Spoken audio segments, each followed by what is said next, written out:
हाँ जी, now we will study paper number 5। Paper number 5 है जी इंडियन पीनल कोड 1860 फौजदारी ਦਾ ਕਾਨੂੰਨ। ਕੱਲ ਆਪਾਂ ਛੱਡਿਆ ਸੀ ਇੱਥੇ ਸੈਕਸ਼ਨ 28 ਤੇ ਇਹ ਡੈਫੀਨੇਸ਼ਨ ਦਾ ਜਿਹੜਾ ਚੈਪਟਰ ਹੈ ਸਾਰਾ ਆਪਾਂ ਜਿਹੜਾ ਪੜ੍ਹ ਰਹੇ ਹਾਂ chapter number 2 I think chapter number 2 general explanations ਮਤਲਬ ਡੈਫੀਨੇਸ਼ਨ ਦਾ ਜਿਹੜਾ ਚੈਪਟਰ ਹੈਗਾ ਜੀ ਇਹ ਪੜ੍ਹ ਰਹੇ ਸੀ ਆਪਾਂ। बड़ा सिंपल है, कोई ज्यादा औखा नहीं हैगा। आप पढ़न लगे सी सैक्शन 29 ते। सैक्शन 29 डॉक्यूमेंट पिछले बार वाइज ना करिए, मेरे ख्याल है कोई डेफिनेशन है ज्यादा नहीं पढ़ी सी अपने। सैक्शन 29 तो स्टार्ट करेंगे जी। Indian penal code 1860 paper number 5 ठीक है जी। Section number 29 document. डॉक्यूमेंट किनू क्या है जी इत्थे देखो आम तौर पर अपनी जनरल आप देखते हैं आप डॉक्यूमेंट नहीं समझते पेपर जो होंगे कागज पत्र होंगे कोई रजिस्ट्री है कोई एग्रीमेंट है जी आप डॉक्यूमेंट समझते हैं पर इन्हें डॉक्यूमेंट को थोड़ा एक्सप्लेन किया है। देखो the word document denotes any matter expressed or described upon any substance. Upon any substance की गल सुनो ध्यान नाल। अपॉन एनी सबस्टांस मतलब कल्ले पेपर की गल नहीं करता, किसी पत्थर के ऊपर भी लिखा हो सकता है। कोई मैटर एक्सप्रेस किया जा सकता है किसी पत्थर उपर भी, किसी सलेट के उपर भी, किसी पेपर के उपर भी, किसी धरती के उपर भी।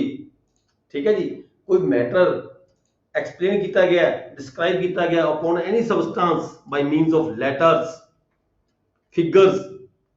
लैटर के राही लिखती तौर पर या फिगर्स बना के या कोई मार्क किए गए हैं जिवें आप मार्क बना देने रोड मार्क होंगे हैं या कोई होर मार्क हो सकता है। ठीक है जी, तीर के निशान लग सकते हैं। और by more than one of those means या कोई दो तरीके वरते जा सकते हैं। लैटर भी हो सकते हैं, सिग्नेचर भी हो सकते हैं, मार्किंग भी हो सकती है, फिगर्स भी हो सकती हैं। Intense to be used or which may be used as evidence of that matter. मतलब कहने का भाव यह है भी जिस चीज़ नूं असीं एविडेंस के तौर पर कोर्ट दे विच यूज किया जा सकता होवे, चाहे वो किसी पत्थर पर लिखी हुई होवे, चाहे वो मार्किंग के तौर पर लिखी गई होवे, निशानियां बनाई गई होन, चाहे वो लैटर लिखे गए होन। ठीक है, चाहे वो किसी स्लेट से होवे, चाहे किसी कापी के उपर होवे, चाहे किसी इकरारनामे के उपर सॉरी बयान किसी अस्ताम के उपर लिखी गई होवे, तो उसनूं असीं डॉक्यूमेंट की परिभाषा च वरतांगे एविडेंस एक्ट के लिए। उन्होंने असीं डॉक्यूमेंट कहा जा सकता है। ठीक है जी, देन इन्हें एक्सप्लेन किया पूरा। One of those means intends to use which may be used as evidence of that matter. उस मैटर नूं असीं मतलब कि एविडेंस एक्ट दे विच एविडेंस वजों यूज कर सकते होइए भी आ देखो जी आ जिहड़े निशान ने आ हथ के निशान ने। ठीक है, आ सर्कल बनाया गया है, इसका मतलब की हैगा, इत्थे रस्ता दिखाया गया, इसका मकसद की हैगा। ठीक है, जो भी किते निशानियां किते साबित होंदियां ने तो उन्होंने असीं एविडेंस दे विच यूज करते हैं तो उन्होंने असीं डॉक्यूमेंट की परिभाषा च गिणिया जाएगा। एक्सप्लेन किया है it is a material by what means or upon what substance letters figures or marks are formed. कहता जिहड़ा मर्जी मटीरियल होवे, ठीक है, जिद्दां दा मर्जी मटीरियल होवे, ये कहता कोई मैंने नहीं रखता कि किहदे उपर किहड़े सबस्टांस दे उपर जिहड़े लैटर बनाए गए ने, फिगर्स बनाई गई ने या मार्किंग की गई है आर फॉर्म्ड और whether the evidence is intended for or may be used in the court of justice or not। वो कहना जी एविडेंस के वजों यूज की जा सकती है कोई चीज या ना यूज की जा सकती होवे, पर होवे सही मटीरियल किहड़े उपर की गई है अगे कोर्ट ने देखना भी मननी या नहीं मननी बाद की गल हैगी है, पर कोर्ट में पेश की जा सकती होवे किहड़े मटीरियल से की गई है। ये गल कहना कोई मैंने नहीं रखती। अगे एग्जांपल दी है देखो इसने राइटिंग इलिस्ट्रेशन है जी सैक्शन 29 के नाल। A writing expressed in terms of a contract which may be used as evidence of a contract is document। कोई ਆਪਾਂ एग्रीमेंट लिखते हैं, ठीक है, कोई कॉन्ट्रैक्ट करते हैं किसी पार्टी ਨਾਲ ਲੈਣ ਦੇਣ ਦਾ, ਉਹਨੂੰ ਆਪਾਂ ਡਾਕੂਮੈਂਟ ਕਹਾਂਗੇ। देन क्या है, एक cheque upon a banker is a document. कोई चेक है upon a banker is a document. Power attorney है वो भी डॉक्यूमेंट है। ए मैप और प्लान, कोई मैप है, कोई नक्शा या प्लान है कोई, which is intended to be used or which may be used as evidence is a document. कोई नक्शा है उसको भी डॉक्यूमेंट कहांगे। A writing containing directions or instructions is a document. कोई राइटिंग है जी शो कर दी है डायरेक्शन या इंस्ट्रक्शन शो कर दी है, वो भी डॉक्यूमेंट है। फिर एक्सप्लेनेशन नंबर 2, पहले एक्सप्लेनेशन 1 सीगी, explanation number 2, whatever is expressed by means of letters. जो भी दसाया गया कहना लेटर दे राही, फिगर्स दे राही और मार्क्स दे राही, as explained by the mercantile or other uses shall be deemed to be expressed by such letters, figures or marks within the meaning of this section, although the same may not be actually expressed। कहना किसी business ਦੇ ਮਾਮਲੇ ਦੇ ਵਿੱਚ, ठीक है, ਜਿਵੇਂ ਹੁਣ ਕਿਸੇ ਨੇ ਕਿਸੇ ਨੂੰ ਬਿੱਲ ਦਿੱਤਾ, ਬਿੱਲ ਦੇ ਪਿਛਲੇ ਪਾਸੇ ਵਾਲੇ ਲਿਖਤਾ payment received, that is also document, ठीक है। then example ਦਿੱਤੀ ਹੈ ਇਸਨੇ, or writes his name on the back of a bill of exchange payable of his order। किसी ने कोई बिल दिता, पेमेंट कोई सामान दिता, ਉਹਦੇ ਪਿਛਲੇ ਪਾਸੇ ਆਪਦਾ ਨਾਮ ਕੋਈ ਲਿਖ ਦਿੰਦਾ ਹੈ, or writes his name on the back of a bill of exchange payable to his order। the meaning of the endorsement, ਪਿਛਲੇ ਪਾਸੇ ਕੋਈ endorsement ਲੱਗ ਜਾਂਦੀ ਹੈ ਬਿੱਲ ਦੇ ਪਿਛਲੇ ਪਾਸੇ, explained by the mercantile usage is this the bill is to be paid to the holder, is that the bill is paid to be paid to the holder। the endorsement is a document। पिछले पासे कोई लिखा गया, bill के पिछले पासे कोई endorsement लगी, that is also document। इथे कोई लिख देता, मान लो वर्ड लिखे पे टू द होल्डर, भी होल्डर ਨੂੰ पे करता सामान सारा है, ਜਿਹਦੇ ਕੋਲ ਇਹ ਬਿੱਲ ਹੈ ਉਹਨੂੰ ਸਮਾਨ ਦਿੱਤਾ ਜਾਂ ਪੈਸੇ ਲੈ ਲਏ ਉਸ ਤੋਂ, ठीक है, जो भी endorsement पिछले पासे लगी है उस बिल ਦੇ ਉਹਨੂੰ ਅਸੀਂ डॉक्यूमेंट ਮੰਨਣਾ। नेक्स्ट है section 29A, electronic record. Electronic record, the words electronic record shall have the meaning assigned to them in clause T of section 1 and of section 2 of the Information Technology Act। ਇਹ ਕਹਿੰਦਾ IT ਜਿਹੜਾ act ਬਣਿਆ ਹੋਇਆ 2000 ਦਾ, IT act ਬਣਿਆ ਨਾ 2000 ਦਾ, ਆਪਾਂ ਨੇ ਕਦੇ ਪੜਿਆ ਹੈਗਾ, ਉਹਦੇ ਵਿੱਚ ਇਲੈਕਟ੍ਰੋਨਿਕ ਦੀ ਜੋ ਡੈਫੀਨੇਸ਼ਨ ਦਿੱਤੀ ਹੈ ਉਹ ਕਹਿੰਦਾ ਡੈਫੀਨੇਸ਼ਨ ਇੱਥੇ ਵੀ ਲਾਗੂ ਹੋਏਗੀ, ठीक है जी। वैल्यूएबल सिक्योरिटी, वैल्यूएबल सिक्योरिटी तो मतलब हैगा denotes a document which is और purports to be a document whereby any legal right is created। Legal right किसी क्रिएट होंगे किसी डॉक्यूमेंट के नाल, legal right is created, extended, transferred, restricted, extinguished or leased or whereby any person acknowledge that he lies under a legal। ਜਿਵੇਂ ਕਿ ਦੇਖੋ ਕੋਈ ਕਿਸੇ ਦੇ ਸ਼ੇਅਰ ਨੇ, ਸ਼ੇਅਰ ਦੇ ਪਿਛਲੇ ਪਾਸੇ ਕੋਈ ਆਪਣੇ ਸ਼ੇਅਰ ਨੂੰ ਟ੍ਰਾਂਸਫਰ ਕਰਨ ਦਾ ਕਿਸੇ ਹੋਰ ਨੂੰ ਦੇ ਦਿੰਦਾ ਹੈ, ਠੀਕ ਹੈ, ਜਾਂ ਸ਼ੇਅਰ ਨੂੰ ਆਪਣੇ ਨੂੰ ਕਿਸੇ ਕੋਲੇ ਮੌਰਗੇਜ ਕਰ ਦਿੰਦਾ ਹੈ, ਗਹਿਣੇ ਰੱਖ ਦਿੰਦਾ ਹੈ, ਸਿਕਿਉਰਿਟੀ ਵਜੋਂ ਰੱਖ ਦਿੰਦਾ ਹੈ, ਇਹਨੂੰ ਆਪਾਂ ਵੈਲਿਊਏਬਲ ਸਿਕਿਉਰਿਟੀ ਕਹਿੰਦੇ ਆ। ਕੋਈ ਕਿਸੇ ਤੋਂ ਕਰਜ਼ਾ ਲੈਣ ਦੀ ਖਾਤਰ ਆਪਣੇ ਸ਼ੇਅਰ ਨੂੰ, ਆਪਣੀ ਕਿਸੇ ਚੀਜ਼ ਨੂੰ, ठीक है, किसी को रख देना, that is valuable security कहती है। एग्जांपल की है, he writes his name on the back of a bill of exchange as the effect of this endorsement is transfer the right to the bill to any person। ਜਿਹੜੇ ਆਪਣੇ rights ਨੇ ਕਿਸੇ ਨੂੰ transfer ਕਰ ਦਿੰਦਾ ਹੈ, any person who may become the lawful holder of it, the endorsement is a valuable security। पिछले पासे बैग ते लिख के किसी को आप दे देना भी कल तो तू मालिक होएगा इस प्रॉपर्टी का, ठीक है जी, that is also called the valuable security.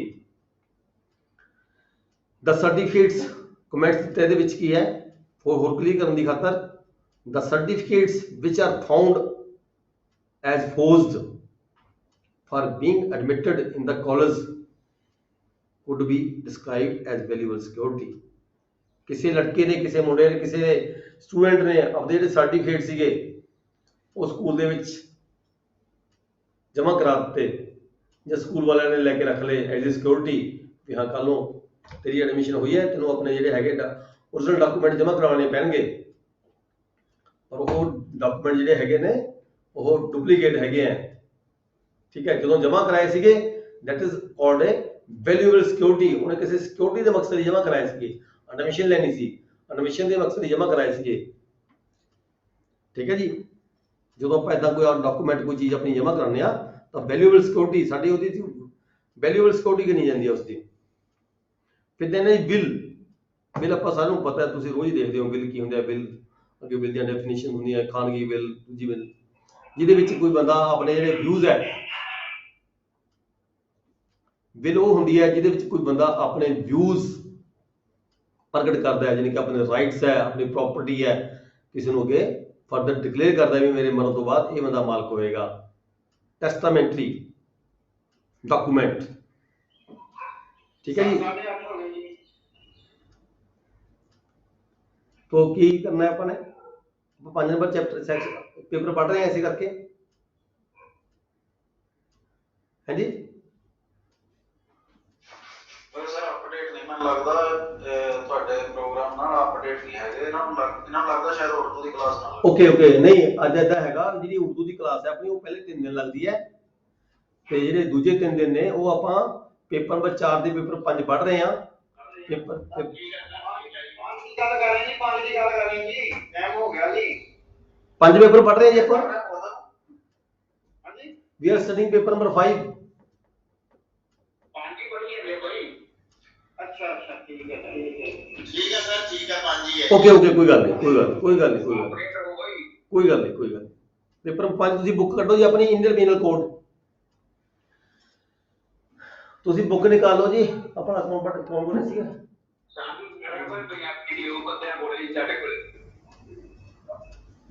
Baljit. ਹਾਂਜੀ ਸਰ ਹਾਂਜੀ ਬਲਜੀਤ ਜੀ ਬੁੱਕ 5 ਨੰਬਰ ਪੇपर ਤੁਹਾਡਾ ਪਾਸ ਹੈ ਕਿ ਨਹੀਂ? 5 ਹੀ ਸਰ ਪੜ੍ਹਨਾ ਜੀ ਮੈਂ।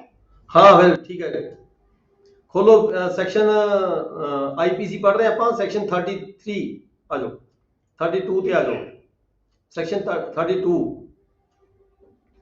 Words referring to acts including illegal omissions, words referring to acts included illegal omissions in every part of this code except where a contrary intention appears from the context. Words which refer to acts done extended also to illegal omission। देखो थोड़ी confusion है इत्थे, act की हुंदा है, omission की हुंदी है, डिफरेंस है एक्ट ਦੇ ਵਿੱਚ ਤੇ omission ਦੇ ਵਿੱਚ।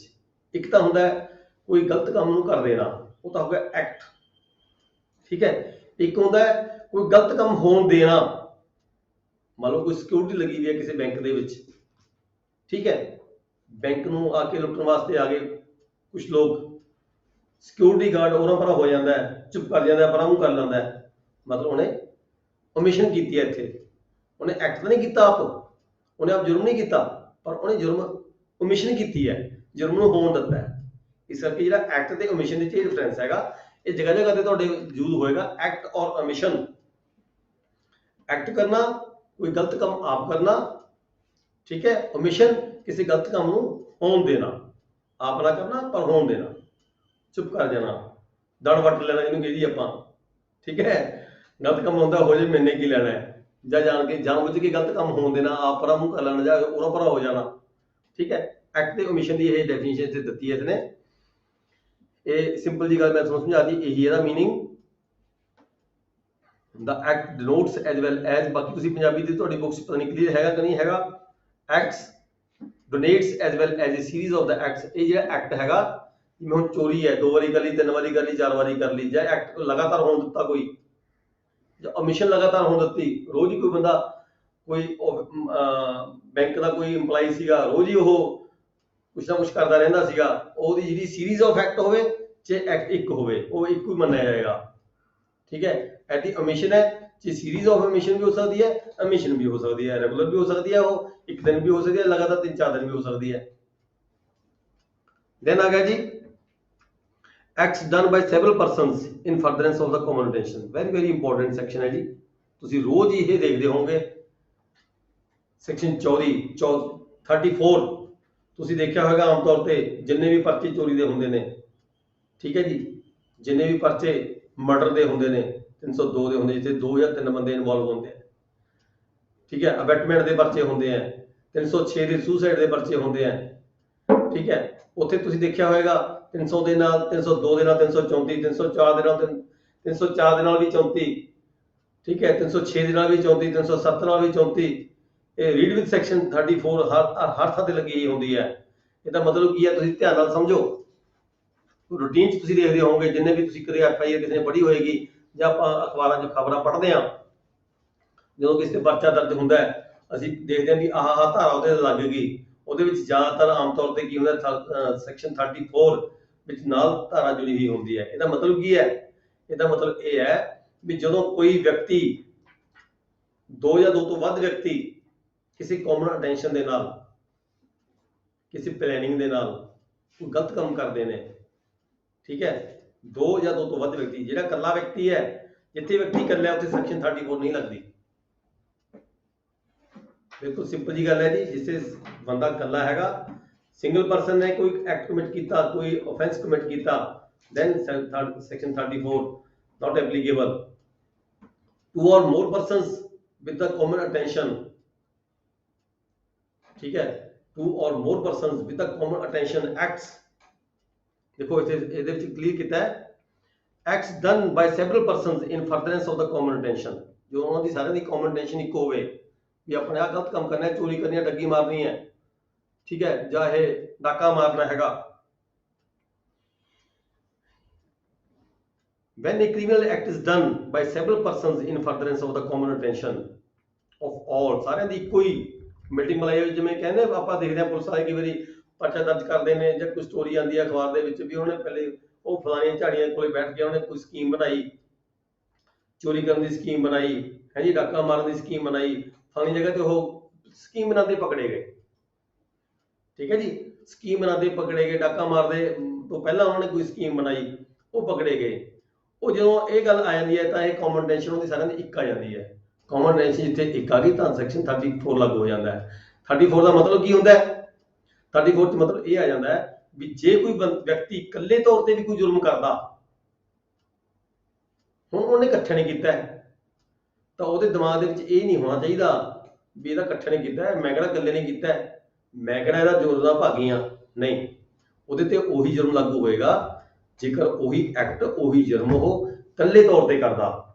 ਹੁਣ ਉਹਨੇ ਸਾਂਝੇ ਤੌਰ ਤੇ ਕੀਤਾ, ਮਿਲ ਕੇ ਕੀਤਾ, ਉਹਦੇ ਤੇ ਜੁਰਮ ਉਹੀ ਹੋਏਗਾ, ਉਨੀ ਹੀ ਸਜ਼ਾ ਉਹਨੂੰ ਮਿਲੇਗੀ ਜੇ ਉਹ ਇਕੱਲੇ ਕਰਦਾ, ਸਿੰਗਲ ਤੌਰ ਤੇ ਕਰਦਾ, ਇੰਡੀਵਿਜੂਅਲੀ ਤੌਰ ਤੇ ਕਰਦਾ।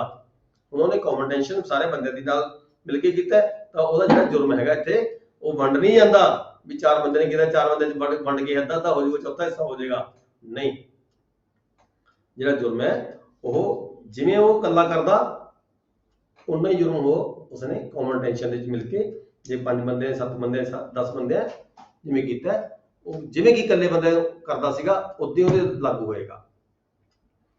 ਠੀਕ ਹੈ ਜੀ। ਈਚ ਆਫ ਸਚ ਪਰਸਨ, ਦੇਖੋ ਧਿਆਨ ਨਾਲ ਦੇਖਣਾ, ਬੇਸ਼ੱਕ ਇਹ ਸੈਕਸ਼ਨ ਸਿਰਫ 4 ਲਾਈਨਾਂ ਦਾ ਹੈਗਾ, 3 ਲਾਈਨਾਂ ਦਾ ਹੈਗਾ, ਪਰ ਇਹ ਮਤਲਬ ਕਿ ਬਹੁਤ ਜ਼ਿਆਦਾ ਇੰਪੋਰਟੈਂਟ ਹੈ ਔਰ ਹਰ ਥਾਂ ਤੇ ਜ਼ਿਆਦਾਤਰ ਲਾਗੂ ਹੁੰਦਾ ਹੈ। Each of such person is liable for that act in the same manner as if it were done by him alone।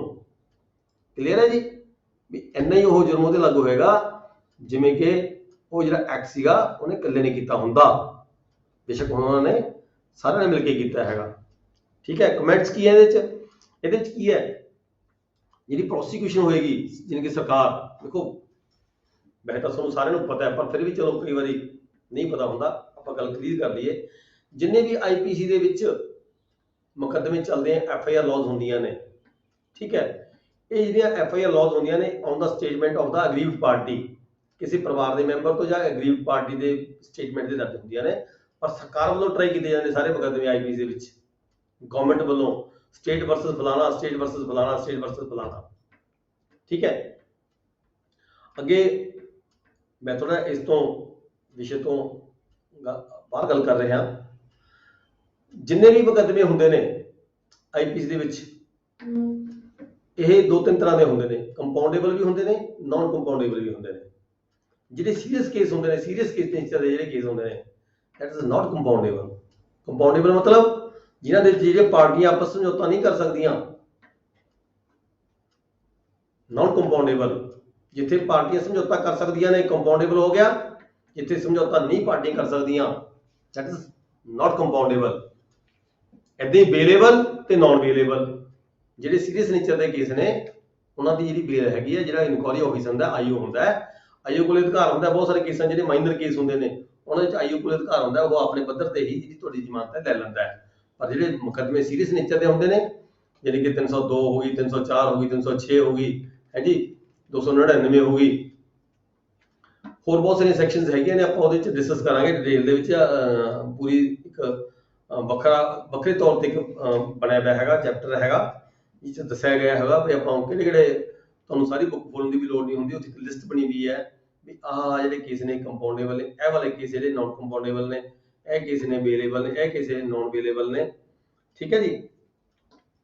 ਇੱਥੇ ਅੱਗੇ ਪ੍ਰੋਸੀਕਿਊਸ਼ਨ ਦੀ ਗੱਲ ਚੱਲ ਰਹੀ ਸੀਗੀ ਆਪਣੀ। ਪ੍ਰੋਸੀਕਿਊਸ਼ਨ ਸਰਕਾਰ ਜਾਨੀ ਕਿ ਜਿਹਨਾਂ ਨੇ ਮੁਕੱਦਮਾ ਦਰਜ ਕੀਤਾ ਉਹ ਸਰਕਾਰ ਵੱਲੋਂ ਹੋਏਗਾ। ਸਰਕਾਰ ਵੱਲੋਂ ਪ੍ਰੋਸੀਕਿਊਟ ਕੌਣ ਕਰਦਾ ਹੈ? ਸਰਕਾਰੀ ਵਕੀਲ ਉਸ ਨੂੰ ਮਤਲਬ ਕਿ ਪ੍ਰੋਸੀਕਿਊਟ ਕਰਦੇ ਨੇ, ਮੁਕੱਦਮੇ ਦੀ ਕਾਰਵਾਈ ਕਰਦੇ ਨੇ।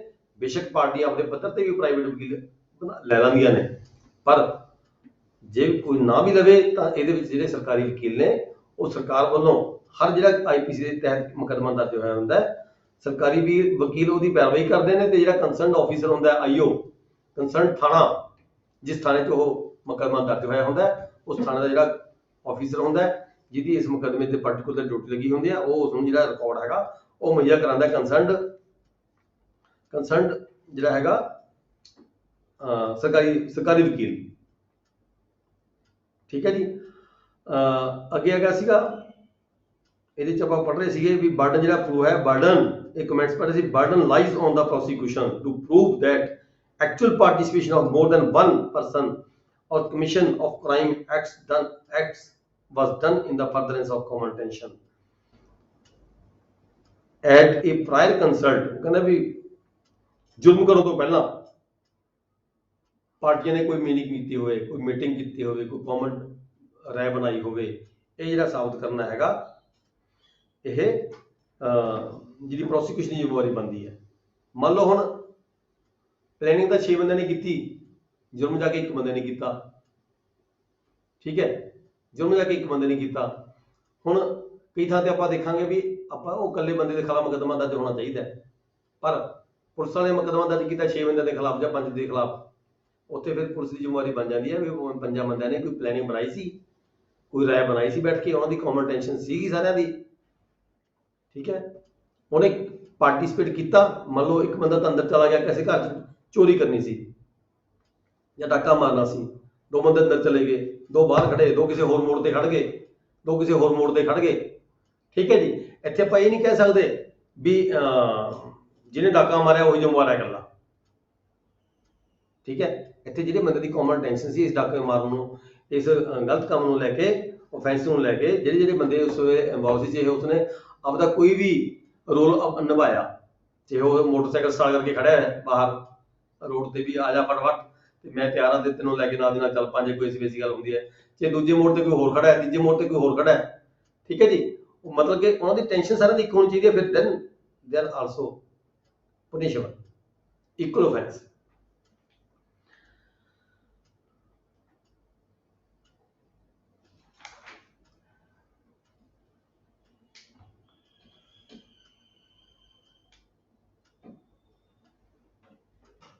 ਇਹ ਵੱਖਰੇ ਵੱਖਰੇ ਕੇਸ ਦਿੱਤੇ ਗਏ ਜੀ, ਬਹੁਤ ਸਾਰੇ ਕੇਸਾਂ ਦੇ ਵਿੱਚ ਇਹ ਦੱਸਿਆ ਗਿਆ ਹੈਗਾ। ਜਿਵੇਂ ਇਫ ਸਮ ਐਕਟ ਇਜ਼, ਮੈਂ ਇਹਦੇ ਚ ਸ਼ਾਇਦ ਤੁਹਾਡੀ ਬੁੱਕ 'ਚ ਹੈਗਾ ਜਾਂ ਨਹੀਂ ਹੈਗਾ, ਕਮੈਂਟਸ ਮੈਂ ਪੜ੍ਹ ਰਿਹਾ ਸੀਗਾ ਇਹਦੇ 'ਚ 3 ਨੰਬਰ, ਪੈਰਾ ਨੰਬਰ 3 ਹੈ ਜੀ, it requires A pre arranged plan. ਕੋਈ ਕੇਸ ਸੀਗਾ Ramesh Yadav versus state of Bihar. It requires A pre arranged plan and presupposes prior consult, मतलब वही है भी पहला कोई प्लानिंग उन्होंने होनी चाहिए है। स्टेट ऑफ पंजाब वर्सेस फौजा सिंह है जी अगे 5 नंबर ते। If some act is done by the several accused person in furtherance of common attention of which co accused he is equally liable like his co accused. सारे बराबर जिम्मेवार होंगे जुर्म दे। अगे 8 ਇੱਕ ਦੱਸਿਓ ਜੀ। ਕਾਮਨ ਇੰਟੈਂਸ਼ਨ ਤੇ ਕਨਸਪੀਰੇਸੀ ਵਿੱਚ ਫਰਕ ਕੀ ਹੈ? कॉन्स्पिरेसी कॉन्स्पिरेसी साजिश होगी, कॉमन टेंशन भी साजिश है। ਜਿੱਦਾਂ ਹੁਣ ਵਾਲੇ ਕਾਮਨ ਇੰਟੈਂਸ਼ਨ ਤੁਸੀਂ ਪੜਾਇਆ ਨਾ 334 ਜਾਂ ਕੁਝ ਵੀ ਨਾ ਜਿਹੜੀ ਧਾਰਾ ਪੜਾਈ ਹੈ ਲਾਗੂ ਜਿਹੜਾ 5-6 ਬੰਦੇ ਕੋਈ ਬੈਠ ਕੇ ਸਕੀਮ ਲਾਉਂਦੇ ਆ ਬੇਸ਼ੱਕ ਬਾਅਦ ਦੇ ਵਿੱਚ ਇੱਕ ਜਾ ਕੇ ਕਾਰਵਾਈ ਕਰ ਜਾਂਦਾ ਤੁਸੀਂ ਕਹੇ ਸ਼ਹਿਰ ਨੂੰ ਇਨਵੋਲਵ ਕਰੋ ਫਿਰ ਉਹ ਚ ਕਨਸਪੀਰੇਸੀ ਦੇ ਵਿੱਚ ਆਊਗਾ ਕਿ ਕਾਮਨ ਇੰਟੈਂਸ਼ਨ ਦੇ ਕਿਹੜੀ कॉमन टेंशन आएगा फिर वो। पर नाल वो वर्क च शामिल भी होना चाहिए। कल ना भी मुड़ के गली साजिश बनाई मुड़ के घरे चला गया आपदा, उन्हें कोई पार्टिसिपेशन भी की होनी चाहिए है। कॉन्स्पिरेसी बनाई सीगी, साजिश रची सीगी, मुड़ के वो बंदा कॉमन टेंशन उन्होंने एक सीगी, मुड़ के एक बंदा चला गया अपने घरे मैं नहीं थोड़े शामिल होंदा। ठीक है जी, वो उसकी पार्टिसिपेशन भी नाल होनी चाहिए। उन्हें कीता की कॉमन टेंशन तो बनाई पर उन्हें कीता की पार्टिसिपेट की कीता उस वेले उस जुर्म नूं करन दे बदले च। ਉਹ ਤਾਂ ਵੀ ਓਮਿਸ਼ਨ ਦੀ ਧਾਰਾ ਲੱਗੂਗੀ। हाँ हाँ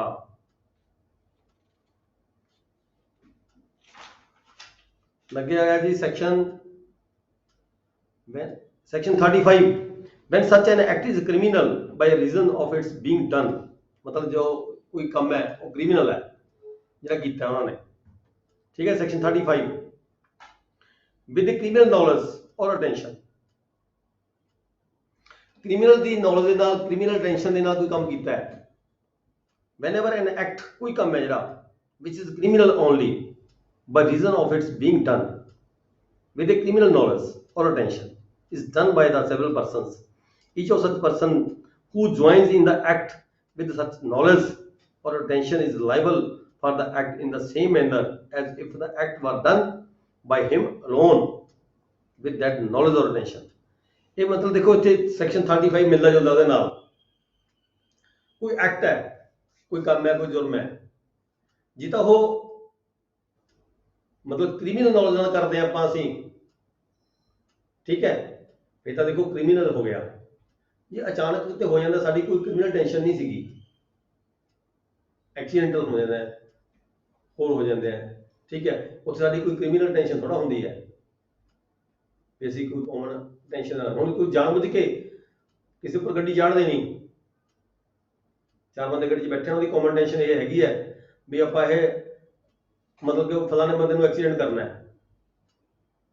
ठीक है, तो वो मतलब कि जे वो विदाउट क्रिमिनल नॉलेज काम होंदा दैन उसकी परिभाषा हो बननी सी। पर क्रिमिनल नॉलेज नाल जो असीं करदे आ तां इक्वली रिस्पोंसिबल बनदे आ सारे। ऐसा एक्ट जिहड़ा हैगा वो हुंदा है उन्हां तो ही हो जांदा है, पर उन्हां दी टेंशन कोई होर सीगी, उन्हां दा कोई इरादा नहीं सी भी एक्सीडेंट करना जां उन्हां नूं मारना। अचानक डेथ हो गई बंदे दी किसी कारण, पर उन्हां दा कोई कॉमन टेंशन कोई नहीं सी, कॉमन इरादा कोई नहीं सी भी क्राइम करना है, उहदे ते कोई जुर्म करना है। ठीक है, फिर उसकी परिभाषा चेंज हो जाती है। पर जेकर क्रिमिनल एक्टिविटी दे नाल असीं कोई काम करदे आ तां बेशक वो जिहड़ा एक्ट हैगा किसी स्टेज ते जाके क्रिमिनल नहीं बनता। ठीक है, पर जे क्रिमिनल एक्टिविटी नाल करदे आ नॉलेज होंदे हुए करदे आ then we are equally responsible for that act, for that crime। otherwise बेशक वो क्राइम ना भी होवे। Section 36 effect caused partly by act or partly by omission। देखो ਆਪਾਂ ਪਹਿਲਾਂ ਪੜ੍ਹ ਕੇ ਗਏ ਸੀ omission ਤੇ act ਦੋਵਾਂ 'ਚ ਫਰਕ ਕੀ ਹੈ। ठीक है, ਇੱਥੇ ਕਹਿੰਦੇ ਗੱਲ ਕਰੀਏ ਵੀ ਇਹਦਾ ਇਫੈਕਟ ਕੀ ਪਏਗਾ ਜੇਕਰ ਪਾਰਟਲੀ ਅਸੀਂ ਕੋਈ ਕੰਮ ਕੀਤਾ, ਪਾਰਟਲੀ ਕੋਈ ਕੰਮ ਹੋਣ ਦਿੱਤਾ।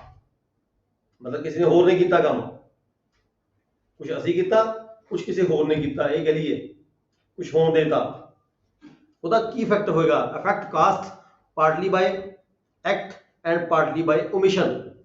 whenever the causing of a certain effect or an attempt to cause that effect by an act or by an omission is an offense, it is to be understood that the causing of that effect partly by an act partly by an omission is the same offense।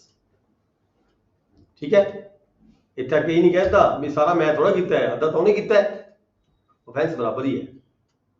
चाहे पार्टियों ने खुद किया, पार्टियों ने होने देता, जो जुर्म है वो जुर्म का जिहड़ा इफैक्ट हैगा वो बराबर ही हैगा, दोनों पार्टियों ते पेगा, जिहड़ा जिन्हें किया उन्हें ते जिन्हें होने दिता उन्हें, दोनों ते equally responsible for the punishment. देखो इसकी एग्जांपल है, ए इंटेंशनली काजेस जेड्स डेथ, ए जानबूझ के जी जेड की जी मौत है, डेथ होनी चाहता है, ए इंटेंशनली काजेस जेड्स death partly by illegally omitting to give Z food. किमें partly by illegally omitting to give Z food and partly by beating Z. कुछ तो होगी कहता है जो उन्होंने फूड देना होंगे फूड नहीं दिता, ओमिट करने वाला है, फूड देने तो रोक दिता है, देना किसी होर ने मजबूर होता है। ठीक है, फूड नहीं दिता, फूड ना देना ये ओमिशन होगी, ओमिट किया उसने भी फूड नहीं दिता उसने। ठीक है, या किसी ने होर ने देना सी उन्होंने रोक दिता। Partly by illegally omitting to give Z food and partly by beating, कुछ उन्होंने कुटिया भी, जिहड़ा कुटिया ये तो होगी एक्ट ਉਹਦੇ ਵੱਲੋਂ, ਤੇ ਜਿਹੜਾ ਫੂਡ नहीं दिता वो होगी ओमिशन होगी। ठीक है, ए हैज कमिटेड मर्डर, ਉਹਦੀ मौत हो जाती है, ए ਦੀ मौत, ए जेड ਦੀ मौत हो जाती है, तो ਇੱਥੇ ਜਿਹੜਾ ए हैगा वो मुजरम बनेगा कादा मर्डर ਦਾ, ਕੁੱਟਿਆ भी है ਤੇ ਖਾਣਾ भी नहीं ਲੈਣ ਦਿੱਤਾ।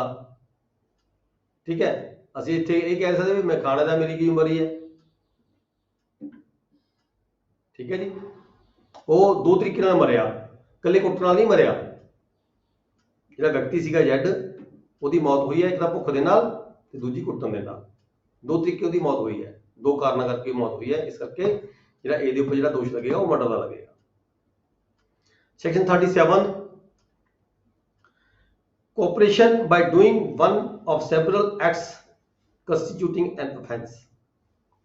cooperation by doing one of several acts,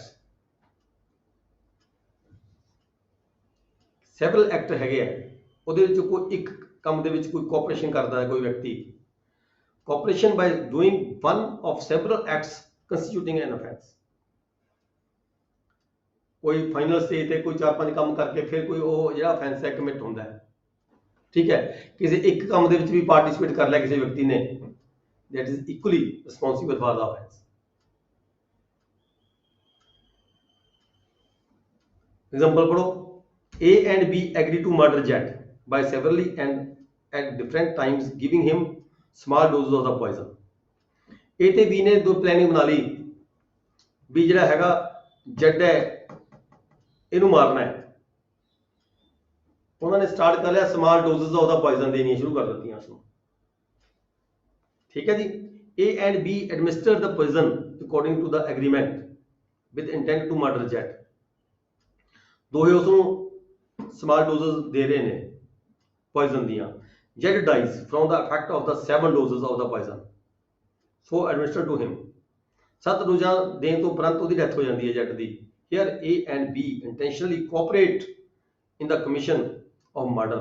दोनों ने मतलब कि intentionally cooperate किया, उन्होंने मारने की खातर प्लानिंग हुई, commission किया। As such and as each of them does an act by which the death is caused, they are both guilty of the offense though their acts are separate। Basically देखो, एक ने किसी ਨੂੰ dose ਦੇ ਵਿੱਚ ਪਾਣੀ ਦੇ ਵਿੱਚ ਪੋਇਜ਼ਨ ਮਲਾਈ, ਦੂਜੇ ਨੇ ਜਾ ਕੇ ਪਾਣੀ ਦਿੱਤਾ ਉਸ ਨੂੰ। ਠੀਕ ਹੈ, ਪਰ ਦੋਹਾਂ ਦੀ ਕਾਮਨ ਟੈਂਸ਼ਨ ਕੀ ਸੀਗੀ, ਇਹ ਸੀ ਵੀ ਆਪਾਂ ਇਹਨੂੰ ਮਾਰਨਾ ਹੈ। ਉਹਨੇ ਕਿਹੜਾ ਕੰਮ ਕੀਤਾ, ਉਹਨੇ ਕਿਹੜਾ ਕੰਮ ਕੀਤਾ ਇਹ ਮੈਨੇ ਨਹੀਂ ਰੱਖਦਾ, ਪਰ ਦੋਨਾਂ ਨੇ ਉਹਨੂੰ ਮਾਰਨ ਦੀ ਪਲੈਨਿੰਗ ਬਣਾਈ, ਇਸ ਕਰਕੇ ਦੋਨੇ ਰਿਸਪੌਂਸਿਬਲ ਹੋਣਗੇ ਮਰਡਰ ਦੇ। ਇਹਦੀ ਦੂਜੀ ਐਗਜ਼ਾਮਪਲ ਪੜ੍ਹਦੇ ਹਾਂ, A and B are joint jailers। ए ਤੇ B ਦੋਏ ਜੇਲਰ ਸੀ ਕਿਸੇ ਜੇਲ੍ਹ ਦੇ ਵਿੱਚ।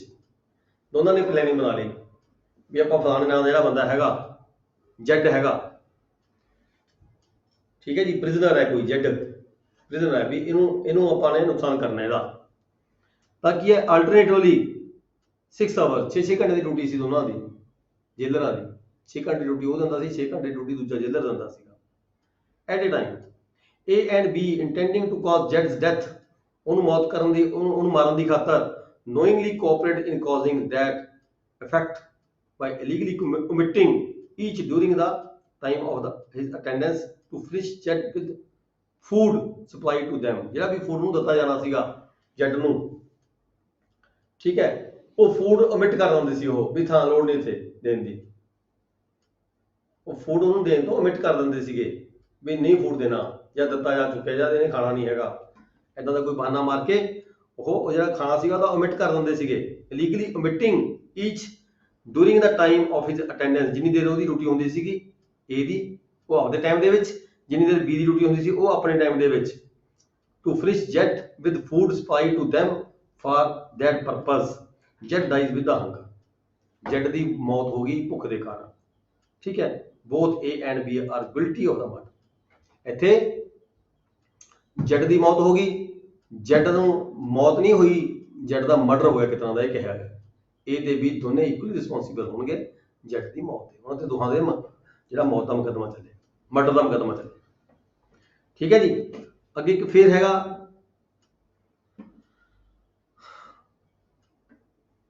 ਇੱਕ ਐਗਜ਼ਾਮਪਲ ਹੋਰ ਪੜ੍ਹ ਲਈਏ।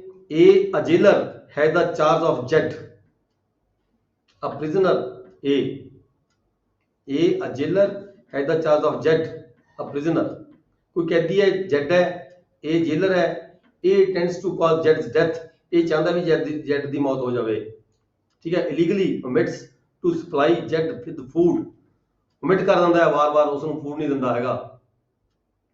in consequence of Jed's which Jed is much reduced in strength, ਉਹਦੀ ਤਾਕਤ ਘਟ ਜਾਂਦੀ ਹੈ, ਬਹੁਤ ਕਮਜ਼ੋਰ ਹੋ ਜਾਂਦਾ ਹੈ, but the starvation is not sufficient to cause the death, ਉਹ ਕਹਿੰਦੇ ਵੀ ਇੱਥੇ ਜਿਹੜੀ ਉਹਦੀ ਕੱਲੀ ਜਿਹਦੀ ਭੁੱਖ ਹੈਗੀ ਆ ਉਹਦੇ ਨਾਲ ਉਹਦੀ ਡੈਥ ਨਹੀਂ ਹੁੰਦੀ। A is dismissed from his office, ਇਹਨੂੰ ਡਿਸਮਿਸ ਕਰ ਦਿੱਤਾ ਜਾਂਦਾ ਹੈ ਇਸੇ ਗੱਲ ਤੇ ਆ ਕੇ, from his office, and B succeeds him, ਉਸ ਤੋਂ ਬਾਅਦ B ਦੀ ਡਿਊਟੀ ਲੱਗ ਜਾਂਦੀ ਹੈ without the collision or cooperation of A। ਹੁਣ ਜਿਹੜਾ B ਹੈ ਉਹ ਆਪਣੇ ਪੱਧਰ ਤੇ, ਇਹਦੀ ਕੋਈ ਕੋਲਿਜ਼ਨ ਨਹੀਂ ਹੈ, ਇਹਨੇ ਜੋ ਕਰਨਾ ਸੀ ਕੀਤਾ ਪਰ ਉਹਦੀ ਡੈਥ ਨਹੀਂ ਹੋਈ, ਉਹ ਕਹਿੰਦੇ ਵੀ ਇਹ ਪਤਾ ਲੱਗ ਗਿਆ, ਇਹਨੂੰ ਡਿਸਮਿਸ ਕਰਤਾ ਡਿਊਟੀ ਤੋਂ, ਮੁੜ ਕੇ ਇਹ ਆਪਣੇ ਘਰ ਚਲਾ ਗਿਆ।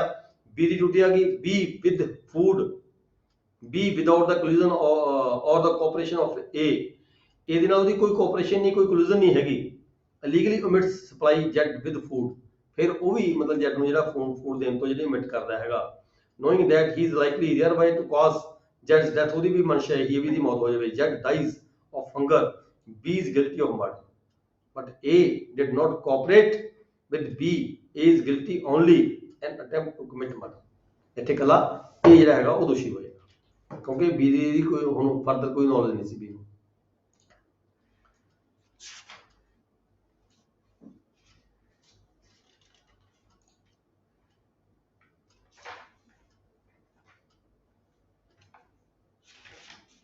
ਲਾ ਲਈਏ ਹੋਰ ਅੱਗੇ ਜੀ। persons concerned in criminal act may be guilty of different offences. Section 38, where several persons are engaged or concerned in the commission of a criminal act, they may be guilty of different offences by means of that act. ਕਹਿੰਦਾ persons concerned in criminal act may be guilty of different offences, ਕਹਿੰਦਾ ਜੇ ਕੋਈ ਇੱਕ act ਹੈਗਾ ਉਹ ਜਿਹੜੇ ਵੱਖਰੇ ਵਿਅਕਤੀ ਹੈਗੇ ਨੇ ਉਹਨਾਂ ਦੇ ਉੱਪਰ ਵੱਖਰਾ ਦੋਸ਼ ਵੀ ਲਗਾਇਆ ਜਾ ਸਕਦਾ ਹੈ। ਡਿਫਰੈਂਟ offences ਕੀ ਹੈ, they may be guilty of different offences by means of that act। ਕਿਵੇਂ ਐਗਜ਼ਾਮਪਲ ਦੱਸਿਆ, A attacks Jed under such circumstances of grave provocation, A ਨੂੰ ਕੋਈ ਪ੍ਰੋਵੋਕੇਸ਼ਨ ਕਿਸੇ ਨੇ ਕੀਤੀ, ਉਕਸਾਇਆ, ਉਹ ਜੈਡ ਦੇ ਉੱਪਰ ਕੀ ਹੈ ਅਟੈਕ ਕਰ ਦਿੰਦਾ ਹੈ। A attacks Jed under such circumstances of grave provocation, ਉਹਨੂੰ ਉਕਸਾਤਾ ਕਿਸੇ ਬੰਦੇ ਨੇ ਜੈਡ ਦੇ ਉੱਪਰ ਮਾਰਨ ਦੇ ਲਈ। ਇਹ ਅਟੈਕ ਕਰਦਾ ਜੈਡ ਦੇ ਉੱਪਰ, that is killing of Z would be only culpable homicide not amounting to murder। ਦੇਖੋ ਇੱਥੇ ਫਰਕ ਪੈ ਗਿਆ ਥੋੜਾ ਜਿਹਾ, ਉਹਨੇ ਮਰਡਰ ਦਾ ਕਰਤਾ ਜੈਡ ਦਾ, ਪਰ ਉਹਦੀ ਜਿਹੜੀ ਇੱਛਾ ਸੀਗੀ ਉਹ ਮਾਰਨ ਦੀ ਨਹੀਂ ਸੀਗੀ, ਉਹਨੂੰ ਮਰਡਰ ਨਹੀਂ ਕਰਨਾ ਚਾਹੁੰਦਾ ਸੀਗਾ। ਤਾਂ ਇੱਥੇ ਆ ਕੇ ਕੀ ਹੋਏਗਾ, ਇੱਥੇ ਸੈਕਸ਼ਨ 299 ਲੱਗੇਗਾ, ਕਲਪੇਬਲ ਹੋਮਿਸਾਈਡ। ਕਲਪੇਬਲ ਹੋਮਿਸਾਈਡ, ਉਹਦੀ ਮਾਰਨ ਦਾ ਕੋਈ ਇਰਾਦਾ ਨਹੀਂ ਸੀਗਾ, ਪਰ ਉਹ ਪ੍ਰੋਵੋਕੇਸ਼ਨ ਜਾ ਕੇ ਉਸਨੇ ਮਾਰ ਦਿੱਤਾ, ਪਰ ਉਹਦਾ ਮਰਡਰ ਕਰਨ ਦਾ ਵੀ ਕੋਈ ਇਰਾਦਾ ਨਹੀਂ ਸੀਗਾ, ਬੰਦਾ ਮਰ ਗਿਆ। ਠੀਕ ਹੈ, ਉਹਨੂੰ ਕਿਸੇ ਨੇ ਪ੍ਰੋਵੋਕੇਟ ਕੀਤਾ, ਇਹਨੇ ਡਾਂਗ ਮਾਰੀ, ਸਿਰ 'ਚ ਮਾਰੀ, ਠੀਕ ਹੈ, ਜੈਡ ਦੀ ਡੈਥ ਹੋ ਗਈ। ਇੱਥੇ ਉਹਦੇ ਤੇ ਕਿਹੜਾ ਸੈਕਸ਼ਨ ਲੱਗੇਗਾ, ਕਲਪੇਬਲ ਹੋਮਿਸਾਈਡ, ਕਿਉਂਕਿ ਉਹਦਾ ਆਪਦਾ ਇਰਾਦਾ ਨਹੀਂ ਸੀ ਮਾਰਨ ਦਾ, ਉਹਨੇ ਕਿਸੇ ਦੀ ਪ੍ਰੋਵੋਕੇਸ਼ਨ ਦੇ ਵਿੱਚ, ਕਿਸੇ ਦੇ ਉਕਸਾਨ ਤੇ ਉਹਨੂੰ ਚੋਟ ਮਾਰੀ ਤੇ ਉਹਦੀ ਡੈਥ ਹੋ ਗਈ। ਇੱਥੇ ਸੈਕਸ਼ਨ 299 ਲਗਾ ਕੇ ਉਹਦੇ ਜਿਹੜਾ ਮੁਕੱਦਮਾ ਚੱਲੇਗਾ ਉਹ ਚੱਲੇਗਾ culpable homicide not amounting to murder। Culpable homicide ਕੀ ਹੁੰਦਾ ਹੈ, not amounting to murder, ਮਤਲਬ ਉਹਦਾ ਮਾਰਨ ਦਾ ਇਰਾਦਾ ਜਿੱਥੇ ਨਾ ਹੋਵੇ, ਪਰ ਬੰਦਾ ਮਰ ਜਾਵੇ, ਕਿਸੇ ਦੇ ਉਹਦੀ ਅਵਧੀ ਮਾਰਨ ਦੀ ਇੱਛਾ ਨਾ ਹੋਵੇ। ਪਰ ਇਹਦਾ ਸਰ ਮਰਡਰ ਜੇ ਆਊਗਾ, ਮਤਲਬ ਜੇ ਕਿਸੇ ਨੇ ਉਕਸਾਤਾ ਉਹ ਤਾਂ ਮੈਂ ਦੇਖਣਾ ਵੀ ਮੇਰਾ ਪੇਸ਼ੈਂਸ ਕਿੰਨਾ ਰਹਿਣਾ ਚਾਹੀਦਾ ਹੈ। ਕਿਸੇ ਦੇ ਕਹੇ ਦੇਖੋ ਹੈ ਤਾਂ ਇਹ ਮਰਡਰ, ਪਰ ਇੱਥੇ ਜਿਹੜਾ ਸੈਕਸ਼ਨ ਬਦਲ ਜਾਂਦਾ ਹੈ, ਸੈਕਸ਼ਨ 299 ਲੱਗਦਾ, ਇਹ ਹੈ ਤਾਂ ਮਰਡਰ, ਪਰ ਇਹ ਕਲਪੇਬਲ ਹੋਮਿਸਾਈਡ ਦੀ ਕੋਈ ਵੱਖਰਾ ਸੈਕਸ਼ਨ ਹੈ 299। ਉਹਨੂੰ ਆਪਾਂ ਜਦੋਂ ਆਵਾਂਗੇ ਸੈਕਸ਼ਨ ਤੇ ਉਦੋਂ ਡਿਟੇਲਸ ਪੜਾਂਗੇ। ਹੈ ਤਾਂ ਮਰਡਰ, ਪਰ ਉਹਦੇ ਮਨ ਦਾ ਇਰਾਦਾ ਨਹੀਂ ਸੀ ਬੰਦੇ ਦੇ ਮਾਰਨ ਦਾ। ਠੀਕ ਹੈ, ਜਦੋਂ ਅਸੀਂ ਕਿਸੇ ਇਰਾਦੇ ਨਾਲ, ਕਿਸੇ ਟੈਨਸ਼ਨ ਦੇ ਨਾਲ ਬੰਦੇ ਨੂੰ ਮਾਰਨ ਦੀ ਖਾਤਰ ਮਾਰਦੇ ਹਾਂ, ਮੈਨੂੰ ਮਾਰਨਾ ਹੈ, ਦੈਟ ਇਜ਼ ਮਰਡਰ। ਪਰ ਜਦੋਂ ਉਹਦਾ ਮਾਰਨ ਦਾ ਇਰਾਦਾ ਨਾ ਹੋਵੇ, ਕਿਸੇ ਦੇ ਹੋਰ ਦੇ ਉਕਸਾਨ ਤੇ, ਟੈਂਪਰੇਰੀ ਉਕਸਾਨ ਤੇ, ਕੋਈ ਬੰਦਾ ਕਿਸੇ ਚੋਟ ਮਾਰਦਾ ਪਰ ਉਹਦੀ ਡੈਥ ਹੋ ਜਾਂਦੀ ਹੈ, that is called ਕਲਪੇਬਲ homicide not amounting to murder। Section 299 ਲੱਗਦੀ ਹੈ। ਠੀਕ ਹੈ ਜੀ, ਅੱਗੇ ਆ ਗਿਆ ਵਲੰਟਰਲੀ। ਵਲੰਟਰਲੀ ਕੀ ਹੁੰਦਾ ਜੀ, ਆਪਣੀ ਮਰਜ਼ੀ ਨਾਲ ਕੋਈ ਐਕਟ ਕਰਨਾ ਸੀ ਵਿਦਆਊਟ ਐਨੀ ਪ੍ਰੈਸ਼ਰ। ਦੇਖੋ ਜਦੋਂ ਆਪਾਂ ਕੋਈ ਐਗਰੀਮੈਂਟ ਲਿਖਦੇ ਹਾਂ, ਉਹਦੇ ਥੱਲੇ ਪਾਸੇ ਲਿਖਿਆ ਜਾਂਦਾ ਹੈ ਵੀ ਮੈਂ ਜੋ ਉੱਪਰ ਸਟੇਟਮੈਂਟ ਦਿੱਤੀ ਹੈ ਇਹ ਵਲੰਟਰਲੀ ਹੈ, ਮੇਰੇ ਤੇ ਕੋਈ ਪ੍ਰੈਸ਼ਰ ਨਹੀਂ। ਕੋਈ ਰਿਸ਼ਤੀ ਕਰਾਉਣ ਲਈ ਆਪਣੇ ਕੋਲੇ ਆਉਂਦਾ ਹੈ, ਤੁਹਾਡੇ ਕੋਲ ਵੀ ਆਏਗਾ। ਜਦੋਂ ਕੋਈ ਰਿਸ਼ਤੀ ਕਰਾਉਣ ਲਈ ਆਉਂਦਾ ਹੈ ਤਦ ਵੀ ਉਹ ਇੱਕ ਵਿੱਚ ਹੀ ਲਿਖਿਆ ਜਾਂਦਾ ਹੈਗਾ ਰਿਸ਼ਤੀ ਦੇ ਵਿੱਚ ਵੀ ਜਿਹੜਾ ਇਹ ਮੈਂ ਰਿਸ਼ਤੀ ਕਰਵਾ ਰਿਹਾ, ਮੈਂ ਬਿਨਾਂ ਕਿਸੇ ਦਬਾਅ ਦੇ, ਬਗੈਰ ਕਿਸੇ ਪ੍ਰੈਸ਼ਰ ਦੇ, ਠੀਕ ਹੈ, ਆਪਣੀ ਮਰਜ਼ੀ ਦੇ ਨਾਲ। ਹਰ ਸ਼ਬਦ ਤੁਸੀਂ ਦੇਖੋਗੇ ਕਿਸੇ ਵੀ ਡਾਕੂਮੈਂਟ ਦੇ ਵਿੱਚ ਜਿੱਥੇ ਕੋਈ ਲੈਂਡ ਟ੍ਰਾਂਸਫਰ ਹੁੰਦੀ ਆ, ਉੱਥੇ ਵਰਡ ਆ ਜਾਂਦਾ ਆਪਣੀ ਮਰਜ਼ੀ ਦੇ ਨਾਲ, ਆਪਣੀ ਹੋਸ਼ ਵਿਸ਼ਵਾਸ ਦੇ ਨਾਲ। ਠੀਕ ਹੈ, ਉਹ ਇਹ ਵਰਡ ਹੈ ਵਲੰਟਰਲੀ ਹੈ, ਆਪਣੀ ਮਰਜ਼ੀ ਦੇ ਨਾਲ, ਆਪਣੀ ਹੋਸ਼ ਵਿਸ਼ਵਾਸ ਦੇ ਨਾਲ, ਵਿਦਆਊਟ ਐਨੀ ਪ੍ਰੈਸ਼ਰ, ਬਿਨਾਂ ਕਿਸੇ ਦਬਾਅ ਦੇ। ਜਦੋਂ ਕੋਈ ਕੰਮ ਕਿਸੇ ਵੱਲੋਂ ਕੀਤਾ ਜਾਂਦਾ ਹੈ, ਦੈਟ ਇਜ਼ ਆਫ, ਚਾਹੇ ਉਹ ਕ੍ਰਿਮੀਨਲ ਕੀਤਾ ਜਾਂਦਾ ਹੈ, ਚਾਹੇ ਉਹ ਕੋਈ ਐਕਟ ਹੋਰ ਕੀਤਾ ਜਾਂਦਾ ਹੈ, that is called voluntarily। ਅੱਗੇ ਹੈਗਾ offense, section 40। offense ਆਪਾਂ ਨੂੰ ਪਤਾ ਹੀ ਹੈ, ਜਿਹੜੀ ਵੀ ਕੋਈ ਐਕਟ ਹੈ punishable ਹੈਗਾ under this code, that is called offense। offense denotes a thing made punishable by this code। ਜਿਹੜੀ ਇਸ ਐਕਟ ਦੇ ਤਹਿਤ ਕੋਈ punishable ਹੋਵੇ, ਕੋਈ ਥਿੰਗ, ਕੋਈ ਕੰਮ, ਉਸ ਨੂੰ ਅਸੀਂ offense ਕਹਿੰਦੇ ਆ। ਅੱਗੇ ਸਪੈਸ਼ਲ ਲਾ ਕੀ ਹੁੰਦਾ ਜੀ, ਸਪੈਸ਼ਲ ਲਾ ਸੈਕਸ਼ਨ 41। ਸਪੈਸ਼ਲ ਲਾ ਹੁੰਦਾ ਪਾਰਟਿਕੂਲਰ ਵਿਸ਼ੇ ਦੇ ਉੱਪਰ, ਜਿਵੇਂ ਲੈਂਡ ਦੇ ਉੱਪਰ, ਠੀਕ ਹੈ, ਐਕਸਾਈਜ਼ ਡਿਪਾਰਟਮੈਂਟ ਦੇ ਲਈ, ਕੋਆਪਰੇਟ ਡਿਪਾਰਟਮੈਂਟ ਦੇ ਲਈ ਜਿਹੜੇ ਐਕਟ ਬਣਾਏ ਜਾਂਦੇ ਆ, ਉਹ ਸਪੈਸ਼ਲ ਐਕਟ ਹੋ ਜਾਂਦੇ ਨੇ। ਵੱਖਰੇ ਪਾਰਟਿਕੂਲਰ ਵਿਸ਼ੇ ਦੇ ਉੱਪਰ ਜਿਹੜੇ ਐਕਟ ਬਣਦੇ ਨੇ ਉਹਨੂੰ ਅਸੀਂ ਸਪੈਸ਼ਲ ਐਕਟ ਕਹਿੰਦੇ ਆ। ਇੱਕ ਹੁੰਦਾ ਲੋਕਲ ਲਾ। ਲੋਕਲ ਲਾ ਕਿਹੜਾ ਹੁੰਦਾ, ਪਾਰਟਿਕੂਲਰ ਏਰੀਆ ਦੇ ਲਈ, ਜਿਵੇਂ ਸਟੇਟ ਪੰਜਾਬ ਦੇ ਲਈ ਵੱਖਰਾ, ਜਾਂ ਪੰਜਾਬ ਦੇ ਵਿੱਚੋਂ ਕਿਸੇ ਇੱਕ ਜ਼ਿਲ੍ਹੇ ਲਈ ਵੱਖਰਾ ਲਾਅ ਹੋਵੇ, ਉਹਨੂੰ ਅਸੀਂ ਲੋਕਲ ਲਾ ਕਹਿ ਦਿੰਦੇ ਹਾਂ। ਹਾਂ, ਲੋਕਲ ਲਾ ਵੀ ਕੀ ਕਿਹਾ, local law is a law applicable only to a particular part of India. ਠੀਕ ਹੈ, legally bound to do, legal ਜਾਂ ਲੀਗਲੀ ਬਾਉਂਡ ਟੂ ਡੂ। ਕੋਈ ਕੰਮ ਹੈ ਜਿਹੜਾ ਗਲਤ ਹੈ ਉਹਨੂੰ ਅਸੀਂ ਲੀਗਲ ਵਰਕ ਕਹਿੰਦੇ ਆ।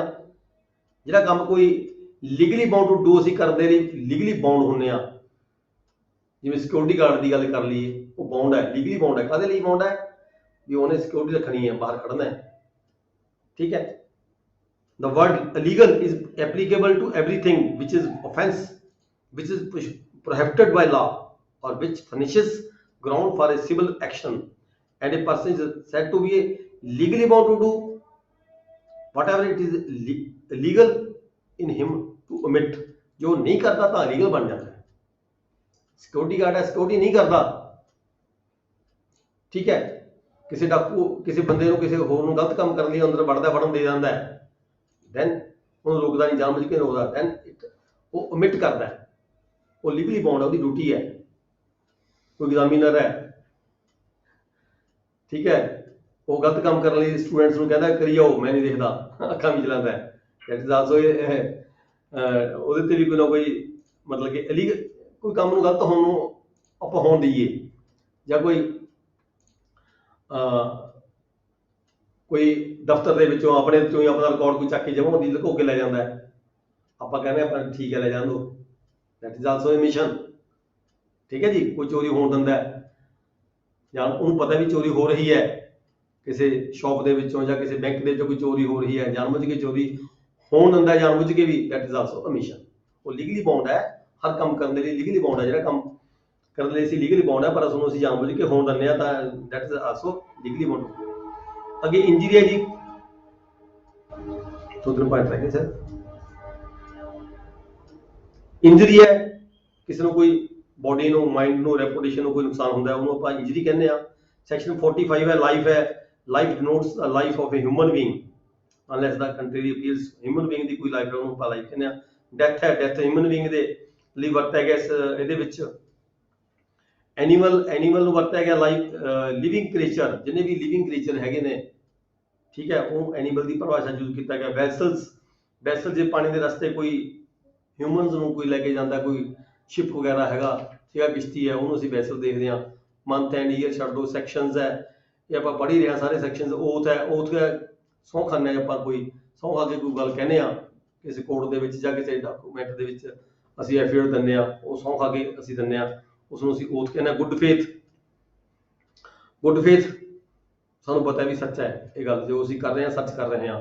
ਜਾਣਬੁੱਝ ਕੇ ਝੂਠ ਕਰਨਾ ਉਹ ਗੱਲ ਵੱਖਰੀ ਹੈ, ਪਰ ਗੁੱਡ ਫੇਥ ਦੇ ਵਿੱਚ ਜੋ ਅਸੀਂ ਸੱਚ ਕਹਿ ਰਹੇ ਹਾਂ, ਗੁੱਡ ਫੇਥ ਦੇ ਵਿੱਚ ਕਹਿ ਰਹੇ ਹਾਂ ਕੋਈ ਗੱਲ ਵੀ ਇਹ ਗੱਲ ਬਿਲਕੁਲ ਠੀਕ ਹੈ, ਜੋ ਮੈਂ ਕਿਹਾ, ਜੋ ਮੇਰੀ ਸਟੇਟਮੈਂਟ ਹੈ, ਦੈਟ ਇਜ਼ ਮੈਂ ਦਿੱਤੀ ਹੈ, ਮੇਰੇ ਹਿਸਾਬ ਨਾਲ ਇਹ ਠੀਕ ਹੈਗੀ ਹੈ, ਗੁੱਡ ਫੇਥ ਦਿੱਤੀ ਹੈ, ਉਹ ਗੁੱਡ ਫੇਥ ਮੰਨੀ ਜਾਂਦੀ ਹੈ। ਅੱਗੇ 52 ਏ 'ਚ ਹੈਗਾ ਹਾਰਬਰ ਕੀ ਹੈ?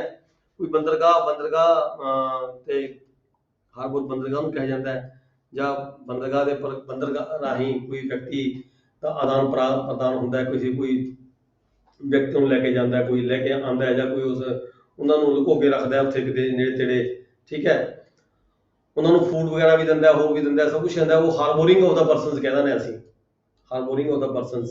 ਜਿਵੇਂ ਇੱਕ ਕੰਟਰੀ ਤੋਂ ਦੂਜੇ ਕੰਟਰੀ 'ਚ ਲੋਕ ਜਾਂਦੇ ਨੇ, ਠੀਕ ਹੈ ਜੀ, ਉਹਨੂੰ ਹਾਰਬੋਰਿੰਗ ਆਫ ਦਾ ਪਰਸਨਸ ਕਹਿ ਦਿੰਦੇ ਆ। ਇਹਦੇ ਨਾਲ ਜਿਹੜਾ ਆਪਣਾ ਚੈਪਟਰ ਹੈਗਾ ਜੀ, ਇਹ ਸੈਕੰਡ ਹੈਗਾ, ਇਹ ਖਤਮ ਹੋ ਜਾਂਦਾ ਹੈ। ਆਪਣਾ ਲੈਕਚਰ ਜਿਹੜਾ ਹੈਗਾ ਇਸਦਾ ਇੱਥੇ ਖਤਮ ਕਰਨ ਲੱਗੇ ਆ। ਕੱਲ ਅਸੀਂ ਸੰਡੇ ਹੈ, ਕੱਲ ਅਸੀਂ ਪੜਾਂਗੇ paper number 6 civil procedure code,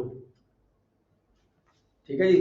Sunday class ਪਹਿਲਾਂ ਮੈਂ ਓਮਿਟ ਕੀਤੀ ਸੀਗੀ, ਪਰ ਹੁਣ ਕਲਾਸ ਲਗਾਵਾਂਗੇ ਸੰਡੇ ਦੀ, ਕਿਉਂਕਿ ਮੈਂ ਚਾਹੁੰਦਾ ਵੀ ਸਾਰੇ ਪੇਪਰ ਥੋੜੇ ਹੁੰਦੇ ਰਹਿਣ, ਤਾਂ ਕਿ ਐਂਡ ਜਾ ਕੇ ਤੁਹਾਨੂੰ ਜ਼ਿਆਦਾ ਹਫੜਾ ਦਫੜੀ ਨਾ ਪਵੇ। ਕੱਲ ਸੰਡੇ ਹੈ, ਕੱਲ ਅਸੀਂ ਇਸੇ ਟਾਈਮ 7:30 ਵਜੇ ਪੜਾਂਗੇ ਜੀ CPC ਸਿਵਲ ਪ੍ਰੋਸੀਜਰ ਕੋਡ। ਅੱਜ ਦਾ ਕਲਾਸ ਹੋਰ ਕਰਨ ਤੋਂ ਪਹਿਲਾਂ ਕਿਸੇ ਦਾ ਕੋਈ ਕੁਐਸਚਨ ਹੈ ਕਰ ਸਕਦਾ ਜੀ? ਸਰ ਇੱਕ ਪੁਆਇੰਟ ਸੀਗਾ ਜੀ। ਹਾਂਜੀ, ਇਸ ਤੋਂ ਬਾਕੀ ਹੈ ਮੁਰੱਬਾਬੰਦੀ ਉਹਦੇ ਤਲਾਕ ਹੋ ਗਏ ਜੀ, ਆਰਡਰ ਹੋ ਗਿਆ 1959 ਦੇ ਵਿੱਚ। ਕੌਣ ਬੋਲ ਰਹੇ ਨੇ? ਮੈਂ ਅਜੇ ਕੁਮਾਰ ਬੋਲ ਰਿਹਾ। ਹਾਂਜੀ ਅਜੇ, ਕੀ ਉਹਦਾ ਇੰਤਕਾਲ ਅੱਜ ਹੋ ਸਕਦਾ ਜੀ? ਕੀ ਹੋਇਆ, ਦੁਬਾਰਾ ਬੋਲੋ। ਮੁਰੱਬਾਬੰਦੀ ਉਹਦੇ ਇੱਕ ਆਰਡਰ ਹੋ ਗਿਆ ਜੀ 1959 ਦੇ ਵਿੱਚ,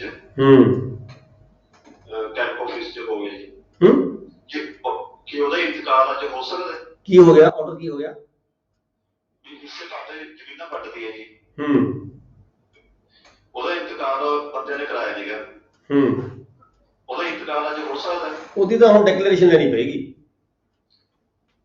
ਅੱਛਾ ਜੀ, ਫੂਡ ਫਾਰ ਡਿਕਲੇਰੇਸ਼ਨ ਹੋਏਗਾ ਹੁਣ ਇਸ ਸਟੇਜ ਤੇ ਆ ਕੇ। ਉਹਦੇ ਵਿੱਚ ਕਬਜ਼ੇ ਟ੍ਰਾਂਸਫਰ ਨਹੀਂ ਹੋਏ, ਕਬਜ਼ੇ ਉਵੇਂ ਦੀ ਹੋਏ ਹੈਗੇ। ਫਿਰ ਕਿਵੇਂ ਹੋਏਗਾ? ਫਿਰ ਉਹੀ ਤਾਂ ਹੈ ਵੀ ਫੂਡ ਫਾਰ ਡਿਕਲੇਰੇਸ਼ਨ ਜਦੋਂ ਪਾਓਗੇ ਤਾਂ ਦੂਜੀਆਂ ਪਾਰਟੀਆਂ ਨੂੰ ਤੁਸੀਂ ਕਾਲ ਕਰੋਗੇ, ਪਾਰਟੀਆਂ ਕੇ ਦੱਸਣਗੀਆਂ ਸਾਡਾ ਪੱਖ ਕੀ ਹੈ, ਸਾਡਾ ਪੱਖ ਕੀ ਹੈ। ਆਪਾਂ ਏਦਾਂ ਚੱਕ ਕੇ ਇਨਕਾਰ ਨਹੀਂ ਕਰਦੇ ਹੋਏਗਾ। ਠੀਕ ਹੈ ਜੀ। ਜੇ ਕਿ ਰਿਜੈਕਟ ਹੋ ਜਾਏਗਾ ਇੰਤਕਾਲ, ਆਪਾਂ ਦਰਜ ਹੀ ਨਹੀਂ ਕਰਾਂਗੇ ਉਸ ਨੂੰ। ਨਹੀਂ, ਦਰਜ ਹੋ ਚੁੱਕੇ ਜੀ। ਨਾ ਜੋ ਚੁੱਕਿਆ ਫਿਰ ਉਹ ਰੈਵਨਿਊ ਅਫਸਰ ਦੇ ਕੀ ਰੈਵਨਿਊ ਅਫਸਰ ਨੇ ਕੀ ਕਰਨਾ ਹੈ, ਉਹਦਾ ਆਰਡਰ ਪੜੇਗਾ ਕੀ ਹੈ ਕੀ ਨਹੀਂ। ਠੀਕ ਹੈ, ਇਸ ਚੀਜ਼ ਤੇ ਆ ਕੇ ਇੰਨੇ ਸਾਲਾਂ ਬਾਅਦ 60 ਦੇ ਵਿੱਚ ਹੋਈ ਹੈ ਜੀ, 60 ਸਾਲ ਹੋ ਗਏ ਹੈ। ਹਰ ਚੀਜ਼ ਦੀ ਇੱਕ ਲਿਮਿਟੇਸ਼ਨ ਹੁੰਦੀ ਹੈ, ਲਿਮਿਟੇਸ਼ਨ ਐਕਟ ਹੈ ਆਪਣੇ ਕੋਲੇ। ਠੀਕ ਹੈ, ਛੋਟੀ ਆ ਗਈ ਲਿਮਿਟੇਸ਼ਨ ਦਾ ਕੋਈ ਉਹ ਚੱਕਰ ਨਹੀਂ ਹੈ, ਸਿਰਫ ਚੱਕਰ ਇੱਥੇ ਬੰਦੇ ਵੀ ਕਰਜ਼ੇ ਨਹੀਂ ਟ੍ਰਾਂਸਫਰ ਹੋਏ, ਕੀ ਕਰਜ਼ੇ ਟ੍ਰਾਂਸਫਰ ਹੋਏ ਬਿਨਾ ਹੋ ਸਕਦਾ ਜੀ ਉਸ ਟਾਈਮ ਤੋਂ ਲੈ ਕੇ ਹੁਣ ਤੱਕ। ਮੇਰੇ ਖਿਆਲ ਤਾਂ ਦੇਖੋ ਨਹੀਂ ਹੋਣਾ ਬੰਦਾ, ਡਿਕਲੇਰੇਸ਼ਨ ਲੈਣੀ ਬਣਦੀ ਹੈ, ਇਹਦੇ ਵਿੱਚ ਸਿਵਲ ਕੋਰਟ ਜਾ ਕੇ ਡਿਕਲੇਰੇਸ਼ਨ ਲੈਣ ਵਾਲੇ ਉਸ ਆਰਡਰ ਨੂੰ ਡਿਕਲੇਅਰ ਕਰਵਾ ਲੈਣ। ਠੀਕ ਹੈ, ਉਸ ਆਰਡਰ ਦੇ ਤਹਿਤ ਵੀ ਆ ਸਾਡੇ ਹੱਕ 'ਚ ਆਰਡਰ ਹੋਇਆ ਸੀਗਾ, ਸਾਡੀ ਮਾਲਕੀ ਬਣਦੀ ਸੀ, ਸਿਵਲ ਕੋਰਟ ਜੋ ਡਿਕਲੇਰੇਸ਼ਨ ਲੈ ਲੈਣ, ਡਿਕਲੇਰੇਸ਼ਨ ਨਾਲ ਡਿਗਰੀ ਪਾਸ ਹੋ ਜਾਏਗੀ, ਡਿਗਰੀ ਦੇ ਮੁਤਾਬਕ ਜੇ ਜੋ ਹੋਈ ਤਾਂ ਹੋ ਜਾਏਗੀ, ਨਹੀਂ ਹੋਏਗੀ ਤਾਂ ਨਹੀਂ। ਰੈਵਨਿਊ ਆਫਿਸਰ ਨੂੰ ਇਸ ਟਾਈਮ ਰਿਜੈਕਟ ਕਰਨਾ ਚਾਹੀਦਾ। ਦੇਖੋ ਆਪਾਂ ਇੱਥੇ ਓਪਨ ਆਪਾਂ ਇਹ ਗੱਲਾਂ ਨਹੀਂ ਕਰਨਾ ਚਾਹੁੰਦੇ ਕਿਉਂਕਿ ਪਰਸਨਲ ਕੁਐਸਚਨ ਹੁੰਦੇ ਆ ਇਹ। ਠੀਕ ਹੈ, ਠੀਕ ਹੈ ਜੀ, ਹਾਂ ਇਹ ਪਰਸਨਲ ਡਿਸਕਸ਼ਨਸ ਹੁੰਦੀਆਂ ਨੇ ਜਿਹਦੀਆਂ ਆਪਾਂ ਇੱਥੇ ਨਹੀਂ ਡਿਸਕਸ ਕਰਨਾ ਚਾਹੁੰਦੇ, ਠੀਕ ਲੱਗਦਾ ਆਪਾਂ ਨੂੰ। ਠੀਕ ਹੈ ਜੀ, ਠੀਕ ਹੈ, ਇਹ ਰੈਵਨਿਊ ਆਫਿਸਰ ਦੀ ਜ਼ਿੰਮੇਵਾਰੀ ਹੈ, ਉਹਨੇ ਦੇਖਣਾ ਹੈ ਕੀ ਕਰਨਾ ਚਾਹੀਦਾ ਹੈ। ਜਿਹਨੇ ਰੈਵਨਿਊ ਆਫਿਸਰ ਨੇ ਸਾਰੇ ਸਿਆਣੇ, ਤੁਸੀਂ ਵੀ ਗੱਲ ਨੂੰ ਦੇਖਣਾ ਹੈ। ਠੀਕ ਹੈ, ਓਪਨ ਆਪਾਂ ਨਹੀਂ ਇਹਦਾ ਡਿਸਕਸ ਕਰ ਸਕਦੇ, ਸਮਾਂ ਵਾਲਾ ਜਦੋਂ ਇਨ ਐਗਜ਼ਿਸਟੈਂਸ ਐਟ ਪ੍ਰੈਜ਼ੈਂਟ ਹੋਵੇ। ਠੀਕ ਹੈ, ਆਪਾਂ ਡਿਸੀਜਨ ਨਹੀਂ ਆਪਾਂ ਨੂੰ ਦੇ ਸਕਦੇ। ਠੀਕ ਹੈ ਜੀ, ਹਾਂ ਠੀਕ ਹਾਂਜੀ, ਕਲਾਸ ਇਜ਼ ਓਵਰ ਜੀ, ਥੈਂਕ ਯੂ ਵੈਰੀ